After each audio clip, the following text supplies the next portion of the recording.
Guys, welcome back to Smart Edu.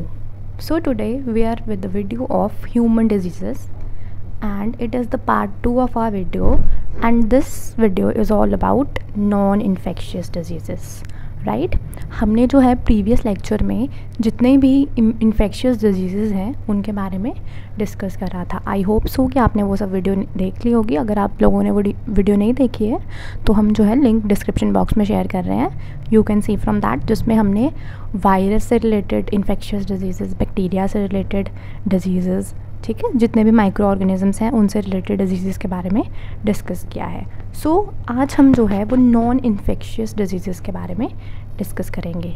मैंने आपको कल भी बताया था कि नॉन इन्फेक्शियस डिजीज़ क्या होती है, जो किसी पैथोजन से नहीं होती बल्कि जो किसी भी हमारे जेनेटिक से हो सकती है या इन्वायरमेंट में कोई ऐसा फैक्टर रहता है अदर देन पैथोजन, उससे हो सकती है. सो वो कौन सी होती हैं? Non infectious. और वो जो है एक दूसरे से दूसरे इंडिविजुअल तक जो है वो ट्रांसफ़र नहीं होती है. इनको हम नॉन कम्युनिकेबल डिजीज़ भी कहते हैं. सो आज हम जितने भी इंपॉर्टेंट नॉन इन्फेक्शियस डिजीज़ हैं उनके बारे में डिस्कस करेंगे. Right, so let's start with our video. So I have discussed already कि what are non-infectious diseases, the diseases that are caused by genetic and environmental factors. ठीक है, environmental factors कौन से? Other than pathogen. वो pathogen नहीं होते. Pathogen क्या थे? Micro organism. जो डिजीज़ जो है पैथोजन से ना होकर किसी और इन्वायरमेंट फैक्टर या हमारे जेनेटिक से हो, उसको हम बोलेंगे नॉन इन्फेक्शियस. वो कैसे हो सकती है? यहाँ तो माल न्यूट्रिशन क्या होगी?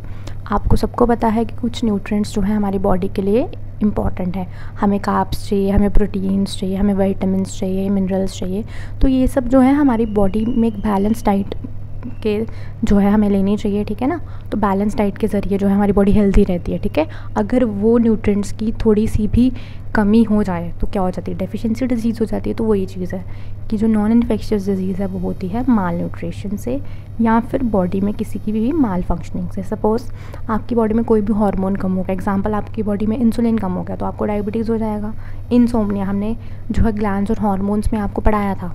राइट, कि हमारी बॉडी में जो है कुछ हार्मोन्स होते हैं जो पीनियल बॉडी से क्रिएट करती है, जिसकी वजह से हमारे स्लीप शेड्यूल ठीक रहता है. अगर वो हार्मोन्स की डेफिशिएंसी या एक्सेस हो गया तो क्या हो जाएगा? हमारा स्लीप शेड्यूल डिस्टर्ब हो जाएगा, हमें इंसोम्निया हो जाएगा या बहुत ज़्यादा नींद आना स्टार्ट हो जाएगी. तो यही है कि नॉन इन्फेक्शियस डिजीज़ ऐसी डिजीज़ है जो बॉडी में किसी भी ऑर्गन के माल फंक्शनिंग से हो जाए. सपोज़ आपको फैटी लिवर हो जाए, ठीक है ना, तो उससे क्या हो जाएगा? उससे जो है आपकी जो डाइजेशन में प्रॉब्लम आना स्टार्ट हो जाएगी. ठीक है ना. So this is all about non infectious disease. ठीक है. और एग्जांपल नॉन इन्फेक्शियस की सबसे डेंजरस डिजीज़ कैंसर. ठीक है. आपकी बॉडी में जो है WBC ज़्यादा बढ़ना स्टार्ट हो जाए, ठीक है, कि आपकी बॉडी के सेल को डिस्ट्रॉय करना स्टार्ट कर जाए. ठीक है. तो क्या हो जाएगा? आपको ल्यूकेमिया हो जाएगा. तो ऐसी डिजीज़ जो हमारे किसी भी बॉडी की माल फंक्शनिंग, कोई भी पार्ट की माल फंक्शनिंग से हो या फिर कोई डेफिशिएंसी हो जाए किसी न्यूट्रिएंट की, तो उसको हम क्या बोलते हैं? उसको हम बोलते हैं नॉन इन्फेक्शियस डिजीज़. ठीक है. अब जेनेटिक्स में कैसे क्या बोलते हैं ना कि अगर आप कोई भी कुछ टेस्ट वेस्ट करवाने चाहिए, सपोज आपको डायबिटीज़ है, आपको क्या बोलता है लैब वाला कि आपके किसी पेरेंट को थी. Why? Because these disease are sometimes they are transferred genetically. अगर आपके पेरेंट को है, आपके फादर है, मदर, किसी को भी कुछ डिजीज़ है तो उसके कुछ चांसेस रहते हैं कि वो आप में भी हो. सो this is all about genetics. ठीक है. तो ऐसी नॉन इन्फेक्शियस डिजीज़ जो हैं वो जेनेटिकली भी हो सकती हैं. नॉन इन्फेक्शियस डिजीज़ जो है वो आपके जो है डेफिशिएंसी से भी हो सकते हैं किसी भी न्यूट्रिएंट की. ठीक है. सो ये थे नॉन इन्फेक्शियस. अब हम कुछ इम्पॉर्टेंट नॉन इन्फेक्शियस डिजीज़ को जो है वो डिस्कस करेंगे. सो लेट्स स्टार्ट. सो हम जो है अभी डिस्कस करेंगे सबसे पहले what is the difference between a tumour and a cancer. ठीक है. आपको डिफरेंस पता होना चाहिए. ठीक है. कई लोगों को डिफरेंस नहीं पता है, वो ट्यूमर को एक कैंसर समझते हैं, but that is not so. What is a tumour? Tumour is basically stationary. अगर हमारी बॉडी में जो है कोई भी, ठीक है, कोई मतलब जो ट्यूमर जो है वो एक स्टेशनरी स्टेज में है, वो उसकी प्राइमरी स्टेज है. ठीक है. अगर लेट्स सपोज वो ट्यूमर मूव करना स्टार्ट कर देता है, ठीक है, if the tumour starts moving, वो क्या बन जाएगा? हमारी सेकेंडरी स्टेज. अब ट्यूमर क्या होता है? ट्यूमर बेसिकली सेल्स के एक्यूमुलेशन को ही बोलेंगे. ठीक है. जब सेल्स जो है वो डाई होकर इकट्ठे होना स्टार्ट हो जाते हैं, तो वही चीज़ है. जो कैंसर जो है जब वो मूव करना स्टार्ट कर जाए ट्यूमर, उसको क्या बोलेंगे? कैंसर बोलेंगे. Tumour is basically benign tumour, इसको डेड ट्यूमर ही बोलते हैं. ठीक है। और कैंसर कौन सा है? Malignant tumour, living tumour. वो मूव करना स्टार्ट करता है, जब वो मूव करना स्टार्ट कर देगा पूरी बॉडी में फैलना स्टार्ट कर देगा, ठीक है। ट्यूमर बेसिकली एक जगह रह रहा है, आप उसको निकाल भी सकते हैं, ठीक है, आपको फर्दर जो है वो कोई इफ़ेक्ट नहीं करेगा, बट जो कैंसर है वो मूव करना स्टार्ट कर देगा, वो बॉडी को ज़्यादा अफेक्ट करता है। सो ट्यूमर इतना फेटल नहीं होता है, but cancer is very fatal disease, ठीक है। तो ये था difference between tumour and cancer. ये बेसिक डिफरेंसेस आपको पता होने चाहिए, right. Day to day life में भी आपको बहुत यूज़ में आएंगे ये डिफरेंसेस, राइट। नेक्स्ट आपको पता ही है कि स्टडी ऑफ कैंसर को क्या बोलते हैं? ऑन्कोलॉजी। आप कोई भी किसी को कैंसर हो गया तो वो किसके पास जाएगा? ऑन्कोलॉजिस्ट के पास जाएगा। So the study of cancer is known as oncology. ये था बेसिक डिफरेंस। मैंने इसलिए बताया कि आपको ये डे टू डे लाइफ की चीज़ों के बारे में पता होना चाहिए। Now let's move forward. Next is difference between a heart attack and a cardiac arrest, ठीक है। क्या होता है अगर किसी की सपोज़ किसी को कुछ मतलब हार्ट में प्रॉब्लम आ रहा है, तो उसको सपोज़ कुछ हो रहा है तो बोलते हैं कि उसको हार्ट अटैक हो गया, बट एक चीज़ और होती है कार्डियक अरेस्ट, जिसके बारे में बहुत से लोगों को नहीं पता है, ठीक है। अब हार्ट अटैक और कार्डियक अरेस्ट में जो है वो क्या डिफरेंस है? अब हम बात करेंगे हार्ट अटैक के बारे में, ठीक है। Blood flows in the blood vessels normally. हमारी जो ब्लड वेसल्स हैं, ठीक है, हमारी बॉडी में ब्लड को फ्लो कौन करवा रही हैं? ब्लड वेसल्स करवा रही हैं, ठीक है। आर्टरीज़ हैं, वीन्स हैं, कैपिलरीज हैं। जब हम ट्रांसपोर्टेशन पढ़ेंगे आपको बताएंगे। सो अगर हमारी बॉडी के ब्लड वेसल्स में कोलेस्ट्रॉल डिपॉजिट होना स्टार्ट हो जाता है, ठीक है, हमारी ब्लड वेसल है, ठीक है, उसकी जो ब्लड वेसल के अंदर जब कोलेस्ट्रॉल, क्यों कोलेस्ट्रॉल? जब आप फैट्स वाली चीज़ें खा रहे हैं, जब हम ज़्यादा फैट्स वाली चीज़ें खा रहे हैं, ठीक है, आप फैट्स बहुत ज़्यादा कंज्यूम कर रहे हैं, तो वो कोलेस्ट्रॉल जो है आपकी ब्लड वेसल्स में जो है वो डिपॉजिट होना स्टार्ट कर देगा। जब वो फैट आपकी ब्लड वेसल्स में डिपॉजिट होना स्टार्ट कर देगा, आपके ब्लड को फ़्लो करने के लिए जगह कम होना स्टार्ट हो जाएगी। कुछ जगह से वो फ़्लो करता है, बट वो कोलेस्ट्रॉल वहाँ पे जमा हो रहा है, तो वो प्रॉपर्ली फ़्लो नहीं कर पाएगा, उसको फ़्लो करने में प्रॉब्लम आएगी, तो वो स्पेस जो है डिक्रीज़ हो जाएगी। अगर वो बहुत ज़्यादा इंक्रीज़ हो जाए तो हमारी बॉडी का जो ब्लड है वो हार्ट तक जा ही नहीं पाएगा। हार्ट क्या करवा रहा है? सर्कुलेशन करवा रहा है ना। हार्ट का क्या काम होता है बेसिकली? जो हमारा ब्लड है, राइट, हमें ऑक्सीजनेटेड ब्लड चाहिए होता है, ठीक है। वो डीऑक्सीजनेटेड, जो गंदे खून को साफ खून, मतलब एक टाइप का मैं आपको बता सकती हूँ कि ऑक्सीजन वाले खून हमें चाहिए होता है, तो वो उसको डीऑक्सीजनेट करके डीऑक्सीजनेटेड ब्लड को जो है वो ऑक्सीजनेट कर रहा है, उसमें ऑक्सीजन डाल रहा है, ठीक है। तो अब वो ब्लड अगर हार्ट तक जा ही नहीं रहा है तो सर्कुलेशन नहीं हो पाएगी। जब हमारी बॉडी की सर्कुलेशन ही रुक जाएगी, ब्लड फ्लो ही नहीं कर पाएगा बॉडी में, तो हमारी सर्कुलेटरी सिस्टम पूरा ख़राब हो जाएगा। और सर्कुलेशन बहुत इंपॉर्टेंट है पूरी बॉडी को फंक्शन करवाने के लिए, तो हार्ट अटैक आ जाएगा, ठीक है। कई बार जो है माइनर रहता है, कई बार बहुत सिवियर रहता है कि डेथ भी हो सकती है, ठीक है। सो this is heart attack. Heart attack क्या है? जब हमारे हार्ट तक जो है वो ब्लड नहीं जा पा रहा। क्यों नहीं जा पा रहा? बिकॉज कोलेस्ट्रॉल जमा हो रहा है ब्लड वेसल्स में, ठीक है। Next is cardiac arrest. अब हमें पता है कि हमारी हार्ट बीट कितनी रहती है? 72 पर मिनट, ठीक है। हमारी बॉडी में जो हार्ट की बीटिंग करने के जो रेट है वो कितना है? 72 बीट्स पर मिनट। अगर हार्ट बीट कम हो जाए, बहुत कम हो जाए और बहुत ज़्यादा हो जाए, एग्जांपल मेरी हार्ट बीट 40 चले गई या 150 बहुत ज़्यादा चले गई, तो वो बीटिंग की वजह से हार्ट फेल हो जाएगा, ठीक है। ये बेसिकली क्या है कि इलेक्ट्रॉनिक प्रॉब्लम है हार्ट की, कि वो बीट नहीं कर पा रहा, उसकी बीटिंग की जो रेट है वो कम या ज़्यादा हो रहा है, उसको बोलेंगे हम कार्डियक अरेस्ट, ठीक है। सो ये था difference between a heart attack and a cardiac arrest. Heart attack क्या था? ब्लड फ्लो नहीं कर पा रहा है हार्ट में, और कार्डियक अरेस्ट क्या था? हार्ट बीट नहीं कर पा रहा। So these two are different problems, ठीक है। Don't confuse both of them. So this is all about it. Next disease we have jaundice, right. So jaundice मैंने पहले भी डिस्कस किया था। ये डिज़ीज़ जो है लिवर को अफेक्ट करती है। अब इसमें बेसिकली क्या होता है कि हमारी बॉडी में एक कंपाउंड रहता है बिलिरुबिन। जब मैंने आपको ब्लड पढ़ाया था, मैंने आपको बताया था कि प्लाज्मा का कलर येलो होता है। क्यों होता है? बिलिरुबिन की वजह से होता है। वो बिलिरुबिन कहाँ पे बनता है? लिवर में बनता है, ठीक है। तो जब हमारी ब्लड में बिलिरुबिन की मात्रा ज़्यादा हो जाए और ब्लड टिश्यूज़ में वो बढ़ जाए, तो हमें कौन सी डिजीज़ हो जाएगी? जॉन्डिस हो जाएगी। अब ये बिलिरुबिन है क्या? एक ऐसा प्रोडक्ट, जब रेड ब्लड सेल टूट जाते हैं उसके बाद जो वो प्रोडक्ट बनता है उसको बोलते हैं बिलिरुबिन, ठीक है। ये बेसिकली लिवर प्रोड्यूस करता है, ठीक है। ये येलो कलर का होता है। अब जिसको जॉन्डिस होगा, आप यहाँ पे देख रहे हैं नॉर्मल स्किन कलर ये है, जब जॉन्डिस हो जाएगा येलो कलर होना स्टार्ट हो जाएगा, ठीक है। सिम्टम्स कैसे रहेंगे, हमें जो है वॉमिटिंग आएगी, ठीक है, फटीग रहेगा, यूरिन डार्क होना स्टार्ट हो जाएगा, वेट लॉस होना स्टार्ट हो जाएगा, ठीक है। आम भाषा में इसको पीलिया भी बोलते हैं, ठीक है। सो जॉन्डिस क्या है, एक ऐसी डिजीज़ जो बिलिरुबिन के एक्यूमुलेशन की वजह से हो जाती है। तो ये थी basic disease. Now comes the most important segment of this video, that is deficiency disease related to vitamin and minerals. इसके ऊपर क्वेश्चन 101% बनेगा ही बनेगा, ठीक है। कौन सी डिज़ीज़ जो है किस विटामिन की कमी से हो रही है, या फिर किस विटामिन का केमिकल नेम क्या है, ये क्वेश्चन हमेशा जो है वो देखने को मिलता है। So let's start with it. So what is deficiency disease? A disease that is caused due to deficiency of vitamins और मिनरल्स, ठीक है। जब हमारी बॉडी को प्रॉपर वाइटामिन्स, मिनरल्स, कार्ब्स वगैरह नहीं मिलते हैं तो हमें क्या हो जाती है, डेफिशिएंसी डिजीज़ हो जाती है। अब विटामिन क्या होता है? विटामिन बेसिकली एक माइक्रो न्यूट्रेंट है। माइक्रो न्यूट्रेंट मीन्स व्हाट, कि हमारी बॉडी को कम ही क्वांटिटी में चाहिए होते हैं। जितने हमें कार्ब्स चाहिए होते हैं एनर्जी के लिए, उतने विटामिन्स नहीं चाहिए होते हैं। आप इसको थोड़ी सी भी मात्रा में कंज्यूम करोगे, it's sufficient for a body, but वो थोड़ी सी मात्रा भी होनी चाहिए, ठीक है ना। सो ये माइक्रो न्यूट्रेंट्स हैं, कार्बन के बने होते हैं। अब ये क्वेश्चन आता है बहुत बार कि which of the following vitamin is water soluble, which of the following vitamin is fat soluble. तो आपको याद रखना है कि जो BC है, राइट, BC जो विटामिन है वो वाटर सॉल्युबल है। अब वाटर सॉल्युबल का मतलब क्या है कि इस विटामिन को अब्जॉर्ब करने के लिए वाटर ज़रूरी होता है, ठीक है। तो vitamin B and C, right, keep this thing in mind कि विटामिन B और C जो है वो क्या है, वो वाटर सॉल्युबल है। Next are fat soluble vitamins, ऐसे विटामिन जिनको कंज्यूम या अब्सॉर्ब करने के लिए क्या चाहिए होता है, फैट चाहिए होता है। तो कौन से हैं वो, ADEK, ठीक है, ADEK। आपको ट्रिक बना लीजिए कि वाटर सॉल्युबल BC, ठीक है, फैट सॉल्युबल ADEK, ठीक है। B और C अलग हैं, बाकी ADEK जो है वो इकट्ठे हैं। वो कौन से हैं, फैट सॉल्युबल।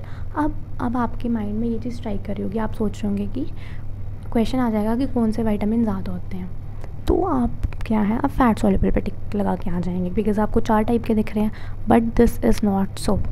जो विटामिन B है उसके फर्दर आगे बहुत सारे आगे क्लासिफिकेशन है, ठीक है। विटामिन B12, विटामिन B7, तो ऐसे ऐसे करके उसके अलग अलग क्लासिफिकेशन है। तो वाटर सॉल्युबल विटामिन ज़्यादा होते हैं, बिकॉज एक विटामिन B का पूरा कॉम्प्लेक्स बनता है, ठीक है। सो ये चीज़ आपको दिमाग में रखनी है, ठीक है। तो विटामिन B, C क्या है, वाटर सॉल्युबल हैं, ये ज़्यादा होते हैं। वाई, बिकॉज विटामिन B का अपना एक कॉम्प्लेक्स है, ठीक है। ADEK जो है वो क्या होते हैं, वो होते हैं फैट सॉल्युबल, ठीक है। Clear with this. नेक्स्ट, ये आपको टेबल यहाँ पे दिख रहा है, मैंने जो है सब विटामिन के केमिकल नेम भी लिखे हैं। मतलब एक टेबल, आपको इस टेबल को पढ़ने की ज़रूरत पड़ेगी और आपका विटामिन जो है वो पूरा जो है वो क्लियर हो जाएगा, ठीक है। So let's start. First is vitamin A, this is vitamin A। इसका केमिकल नाम है रेटिनोल, ठीक है। विटामिन A का केमिकल नाम है रेटिनोल, ठीक है, समझ आ गया, ठीक है। अब ये जो विटामिन A है, इसकी कमी से कौन सी डिजीज़ होती है, night blindness. What is night blindness? Basically आपको जो है रात में जो है वो दिखना कम हो जाता है, ठीक है। आपको रात में जो है वो डार्क दिखना स्टार्ट होता है, आप अच्छी तरह देख नहीं पाते हैं, तो दिस इज़ नाइट ब्लाइंडनेस। अब विटामिन A, ठीक है, उसका नाम है रेटिनोल। क्या हो रहा है उसकी कमी से, नाइट ब्लाइंडनेस। ये आपको ने बचपन में भी पढ़ा होगा कि विटामिन A की कमी से क्या होती है, नाइट ब्लाइंडनेस। इसके सोर्सेज क्या है, कहाँ से आएगा, फिश हो गई, ठीक है, लिवर हो गया, डेयरी प्रोडक्ट्स हो गए, लीफी वेजिटेबल्स हो गए, carrots one of the most important source, ठीक है। तो विटामिन A के सोर्सेज आ गए fish, liver, dairy, leafy vegetables, ठीक है। आपको याद रखना है कि विटामिन A का केमिकल नेम क्या है, वो है रेटिनोल, ठीक है। डिजीज़ कौन सी रहती है, night blindness. This is clear. Next is vitamin C। Vitamin C को जो है एस्कॉर्बिक एसिड भी बोलते हैं। The chemical name of vitamin C is ascorbic acid. इसकी जो कमी से कौन सी डिजीज़ होती है, स्कर्वी। स्कर्वी बेसिकली क्या है, ब्लीडिंग गम्स, कि आपके जो है गम्स ब्रश करते टाइम आपके गम से खून निकलना स्टार्ट हो जाता है, ठीक है, आपके गम्स हेल्दी नहीं होते हैं। तो विटामिन C की कमी से होती है स्कर्वी। किस में होता है, वही सिट्रस फ्रूट्स में हो गया, वेजिटेबल्स में हो गया, ठीक है। तो विटामिन C का जो नाम है वो है एस्कॉर्बिक एसिड। कमी से क्या हो रहा है, स्कर्वी हो रही है। Clear with this. Next is vitamin D। Vitamin D का केमिकल नेम है कैल्सीफेरॉल। कैल्शियम से आप रिलेट कर सकते हैं, ठीक है, कैल्सीफेरॉल, ठीक है। डिज़ीज़ क्या रहती है, रिकेट्स। बच्चों में रिकेट्स हो जाएगा, उनकी बोन्स जो हैं वो डिफॉर्म होना स्टार्ट हो जाएंगी। बड़ों में क्या रहेगा, ऑस्टियोमलेशिया। क्या था कि हमारी बोन्स वीक होना स्टार्ट हो जाएंगी, ठीक है। अब इसके सोर्सेज क्या हैं, इसके सोर्सेज हैं फ़िश हो गए, एग्स हो गए, लिवर्स हो गए, मशरूम हो गए, तो ये इसके सोर्सेज हैं, ठीक है। तो विटामिन डी का केमिकल नेम है कैल्सीफेरॉल, ठीक है। इससे कौन सी डिज़ीज़ हो रही है, इससे हो रही है rickets and osteomalacia. Clear with this. आप ये टेबल का स्क्रीनशॉट भी ले सकते हैं, ठीक है। It will be very beneficial to you. Next is vitamin E. Vitamin E को जो है वो एंटीऑक्सीडेंट भी बोलते हैं, राइट। आपने टीवी कमर्शियल्स में सुना होगा कि जो है विटामिन ई जो है वो एंटीऑक्सीडेंट का काम कर रही है। विटामिन ई जो है वो विटामिन ई जो है आपने जो है टीवी कमर्शियल्स में जो है वो सुना होगा कि जो विटामिन ई है, ठीक है, उसको लगाओ फेस पे, वो एंटीऑक्सीडेंट है, पिंपल्स ठीक करेगी, स्किन को अच्छा करेगी, ठीक है ना। तो विटामिन ई जो है वो एज अ एंटीऑक्सीडेंट भी एक्ट करती है। इसका केमिकल नेम क्या है, टॉसिफेरॉल, ठीक है। अब किसी में अगर डेफिशिएंसी है, इनफर्टिलिटी रहेगी उसको, ठीक है, उसको जो है स्किन की प्रॉब्लम्स रहेंगी, तो ये है विटामिन ई, ठीक है। अब इसके सोर्सेज क्या है, फ्रूट्स, वेजिटेबल, नट्स, सीड्स, ठीक है, बादाम ये सब खाइए, अच्छी डाइट, ठीक है। तो ये आ गई हमारी vitamin E. Next is vitamin के। विटामिन के ज़रूरी क्यों है, ब्लड की क्लॉटिंग के लिए, ब्लड की क्लॉटिंग करवाने में हेल्प करती है, ठीक है। इसके केमिकल नेम क्या है, मेनाक्विनिन, फिलिक्विनिन, तो ये जो है इसके केमिकल नेम है, ठीक है। अगर इसकी कमी हो जाएगी ऑब्वियस है कि ब्लड क्लॉट नहीं कर पाएगा, ठीक है, तो ब्लीडिंग जो है वो रुकेगी नहीं अगर किसी को कट लगता है। तो ये थी विटामिन के।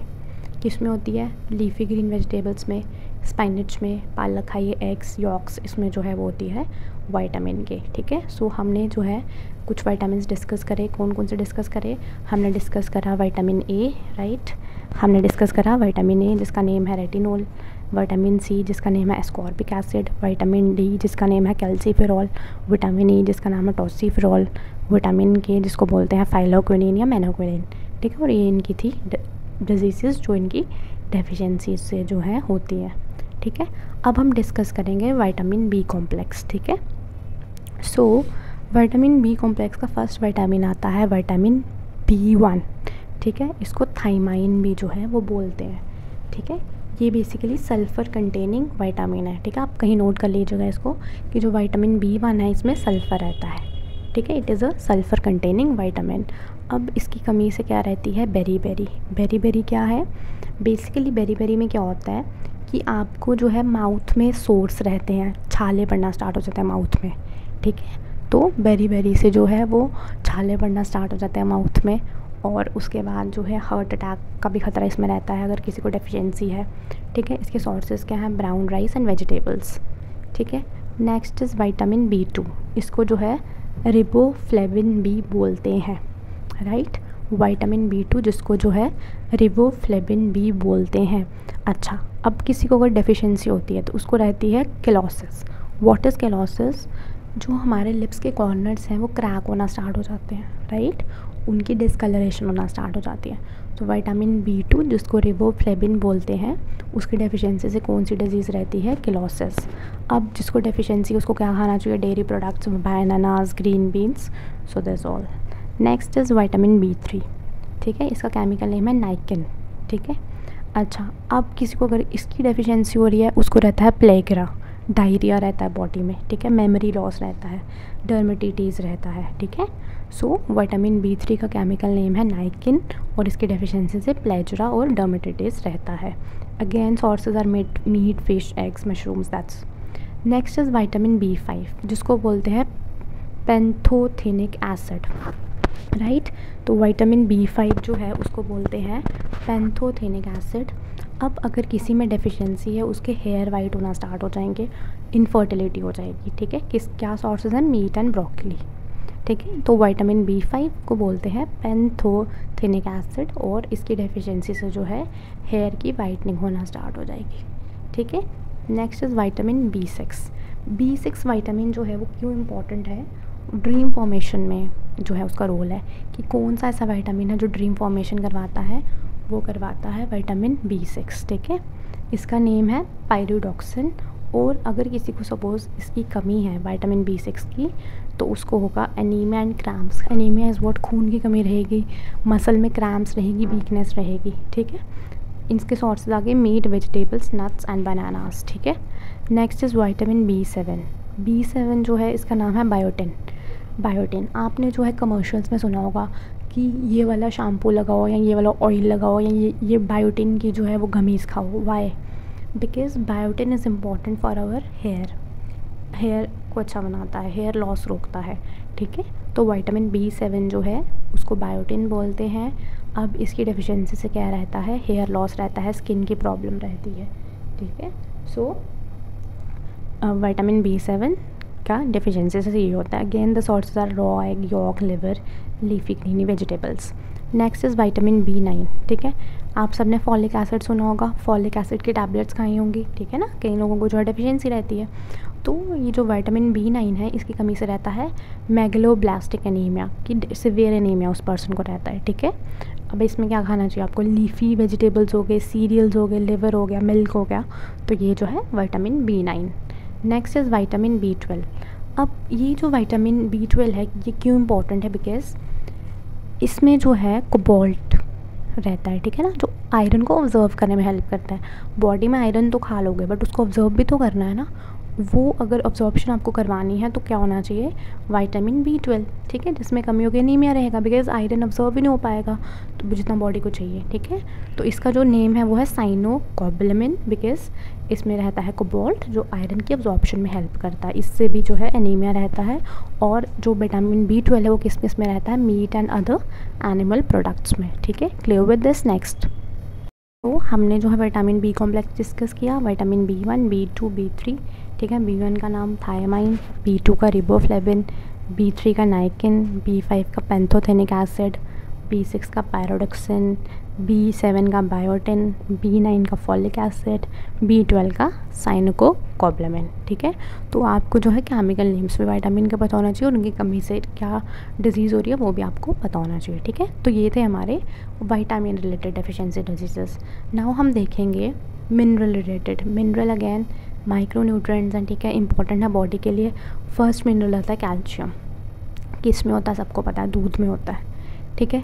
अगर कैल्शियम की कमी होती है बोन्स ब्रिटल होना स्टार्ट हो जाएंगी, हड्डियाँ कमज़ोर होना स्टार्ट हो जाएंगी, ठीक है। एक्सेसिव ब्लीडिंग रहेगी, ठीक है। अगर कट वट लगा, बहुत एक्सेसिव ब्लीडिंग वगैरह होगी, तो कैल्शियम की कमी से बोन्स और टीथ में प्रॉब्लम रहती है। Next is phosphorus. अब जो है फॉस्फोरस की कमी से जो है आपके बैड टीथ एंड बोन्स रहते हैं। Phosphorus is important for the formation of bones and teeth, तो फॉस्फोरस की कमी से टीथ और बोन्स अच्छे नहीं होंगे। Next is iron. आयरन की कमी से एनीमिया। पता है आयरन क्यों ज़रूरी है, बिकॉज आयरन जो है वो हेमोग्लोबिन बनता है उससे, और हेमोग्लोबिन ऑक्सीजन को जो है वो कंबाइन करके एनर्जी देता है, तो एनीमिया रहेगा। Next is iodine. आयोडीन की कमी से रहता है गाइटर। गाइटर इज़ व्हाट, हमारा थायराइड ग्लैंड जो है बढ़ना स्टार्ट हो जाता है, इनलार्ज थायराइड ग्लैंड रहता है, उसकी वजह से जो है वो स्वेल होना स्टार्ट हो जाता है नेक, तो उससे गाइटर रहता है। Next is copper. अगर बॉडी में कॉपर की कमी है, लो एपेटाइट रहेगा, भूख नहीं लगेगी, ग्रोथ नहीं होगी, ठीक है ना। सो दिस इज़ हमारी कॉपर की कमी से deficiency. So these were the deficiency disease related to minerals, ठीक है। हमने विटामिन्स और मिनरल्स की डेफिशिएंसी डिजीज़ डिस्कस की, ठीक है। तो हमारी जो है नॉन इन्फेक्शियस डिजीज़ जो हैं वो डिस्कस होगी इसमें, ठीक है। I hope you like the video, ठीक है। आप इसको पूरा देखिए आराम से। If you want the PDF of this you can join our Telegram channel, या फिर आप स्क्रीनशॉट भी ले सकते हैं। So you can take the screenshot. This is vitamin A, B, C, D, E and K. Next is vitamin B3, B7, B9, B12. You can take the screenshot from here. Next is minerals related deficiency. तो आप जो है यहाँ से जो है इसको read कीजिए और इसको पढ़िए। Thank you.